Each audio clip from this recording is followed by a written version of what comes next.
Bonjour à tous, on se retrouve pour une nouvelle interview sur cette édition Summer des Big Boss 2022. Je suis en compagnie de Aurélie Labattu. Bonjour Aurélie. Bonjour. Est-ce que dans un premier temps, tu peux te présenter et nous présenter également le poste que tu occupes? Tout à fait. Donc moi je suis chez IKKS depuis un peu plus de 3 ans désormais. J'occupe le poste de directrice e-commerce et omnicanalité. Donc je pilote toute l'activité des sites ikkks.com et icode.fr et ainsi que l'ensemble des services d'omnicanalité, donc click and collect, ship from store, tous les services qui permettent d'interagir entre le digital et le monde physique. Top, on va revenir dans cette interview sur l'omnicanal, c'est ce qui va nous intéresser. Mais juste avant, est-ce que tu peux nous présenter IKKS ? Alors IKKS est une marque française qui a été créée il y a une 30aine d'années. Initialement, c'était une marque sur l'enfant exclusivement. Et puis petit à petit, au fil des années, la marque s'est déployée sur l'ensemble de l'univers, adressant aujourd'hui la femme, l'homme. Et le groupe s'est également lancé dans le déploiement de deux autres marques complémentaires qui sont icode et One Step. Donc aujourd'hui, on a un peu plus de 800 magasins. On est implanté dans le monde entier et on a 6 bureaux en France et également à l'étranger, Shanghai, Kiev, Bruxelles, Barcelone. Très bien. Est-ce que tu pourrais nous partager un petit peu ta vision de la mode et du digital en 2022 ? Alors on a vécu de grandes transformations au cours des 2 dernières années. Ça a été 2 années extrêmement mouvementées. Tout d'abord dans l'industrie elle-même. Où les 2 années de crise sanitaire ont bouleversé la production en elle-même. Les ateliers de production que l'on a à travers le monde ont été extrêmement impactés. Les coûts des matières premières ont elles aussi augmenté de façon considérable. Et puis le transport. Donc c'est vraiment toute la chaîne de valeur en amont de la vente qui a été impactée. Ensuite au niveau du consommateur en lui-même, qui a profondément aussi modifié ses habitudes de consommation et particulièrement dans l'habillement.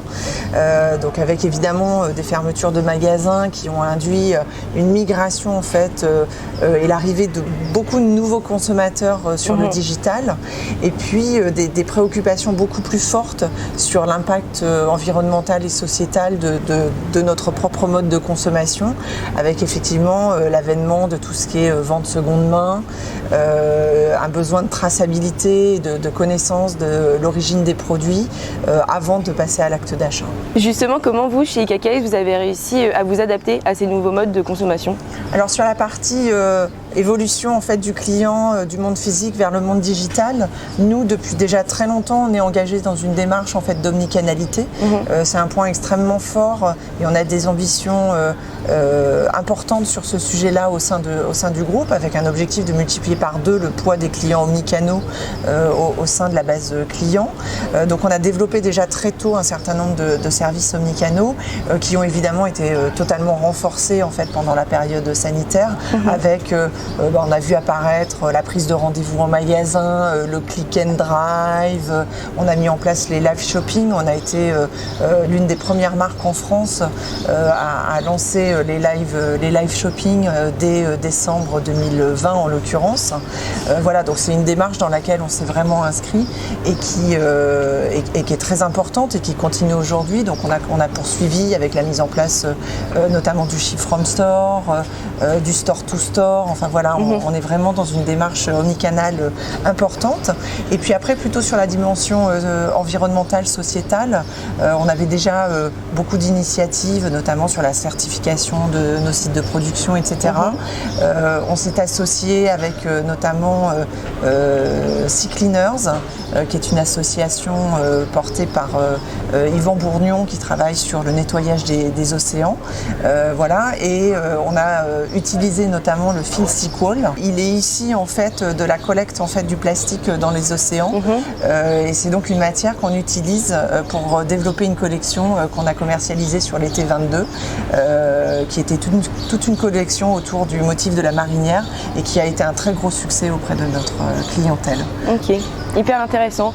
Et pour revenir par rapport à l'Omnicanal, vous faites du click and collect, du ship from store. Est-ce que vous utilisez un OMS justement pour la gestion des commandes et si oui, comment ça se passe? Oui, tout à fait. On utilise effectivement un OMS qu'on a mis en place. On a changé d'outil il y a un peu plus d'1 an désormais. Donc on a toutes nos commandes en fait qui sont déversées dans cet outil-là, qui vient orchestrer en fait la commande déjà pour savoir à partir d'où on vient prendre le stock pour ensuite délivrer la commande. Donc en l'occurrence, il va identifier s'il vaut mieux prendre la pièce sur le stock central ou sur un stock boutique. L'objectif étant de finir la saison avec un résiduel de stock qui soit le plus optimisé. Donc ça, c'est vraiment sur la brique en amont. Et ensuite, on vient orchestrer en fait au travers de cette plateforme le click and collect, la e-réservation, le ship from store, etc. Et donc on a au travers de la plateforme toutes les remontées, tout le suivi de commande qui ensuite nous permet d'informer les clients sur le suivi de leurs commandes. Super. Et il vous reste quel défi e-commerce pour 2022? Beaucoup de défis e-commerce. Déjà, sur les 2 dernières années, c'est ce que je disais, on a eu en fait un transfert de clients boutiques vers e-shop et également l'arrivée de nouveaux clients sur le digital. Donc on a gagné quasiment en 2 ans 1 an d'activité. Donc l'enjeu en 2022, c'est de venir consolider finalement cette relation qu'on a commencé à mettre en place avec les clients de façon un peu opportuniste dans certains cas, donc venir vraiment consolider ce nouveau mode de consommation pour certains clients. Et puis on a une révolution qui est en train de pointer, qui existe depuis un certain nombre d'années, mais qui est en train de se diffuser auprès des marques, c'est le Web 3.0. Donc IKKS a fait le choix très tôt, dès ce début d'année, effectivement, d'investir sur ces sujets-là. Donc on était présent sur la première Fashion Week sur le métaverse. Donc on sait qu'on doit effectivement, en tout cas, s'ouvrir très largement de façon à ne pas louper le coche de cette nouvelle innovation qui nous attend. Et puis pouvoir rattraper après le retard. Oui, c'est pas le but. Donc comme je l'ai dit en début d'interview et comme vous pouvez le constater, on est en Grèce pour l'édition Summer des Big Boss. Toi, qu'est-ce que tu es venu chercher sur cet événement et qu'est-ce que tu en penses? Alors moi, c'est ma première participation. Voilà. Je suis extrêmement ravie. En l'occurrence, on a fait hier, c'est notre 2e journée, mais du coup on a fait hier une vingtaine de rendez-vous speed dating. Donc ça a été effectivement très dense. Par contre, je trouve que c'est extraordinaire comme format parce que ça permet effectivement en un minimum de temps de découvrir une palette impressionnante de partenaires.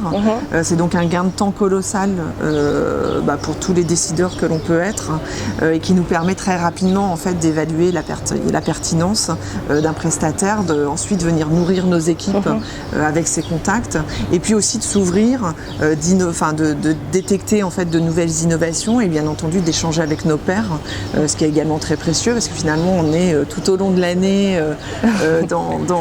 pris par notre quotidien et là ça permet effectivement de confronter nos visions, récupérer de l'information sur des projets, des choix de partenaires qui ont été faits par d'autres. Donc c'est extrêmement intéressant à ce niveau-là, puis le tout dans un cadre absolument idyllique. En effet, ça ne gâche rien. C'est très chouette.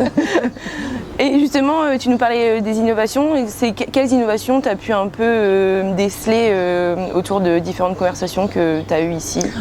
Aujourd'hui, les sujets majeurs, en tout cas pour lesquels moi j'étais venue et que l'on détecte bien dans les échanges qu'on peut avoir, on parle beaucoup effectivement de data au service de l'amélioration de l'expérience utilisateur, de l'optimisation des campagnes. C'est pas un sujet nouveau, mais c'est vrai qu'on a des industries plus ou moins matures entre pure player, retail retailers et à l'intérieur même de ces activités en fonction des industries. Donc voilà, autour de la data et de l'individualisation de l'expérience, voilà, je trouve qu'il y a beaucoup de choses. Et puis bien évidemment autour du métaverse et de la présence métaverse, NFT, voilà, il y a pas mal de prestataires sur ces deux sujets-là. Ok, j'imagine que tu en reviendras pour une prochaine édition. Bah, avec plaisir. Effectivement, j'ai trouvé ça super utile, donc je pense que je reviendrai sans aucun problème. Super, merci beaucoup Aurélie. Avec plaisir.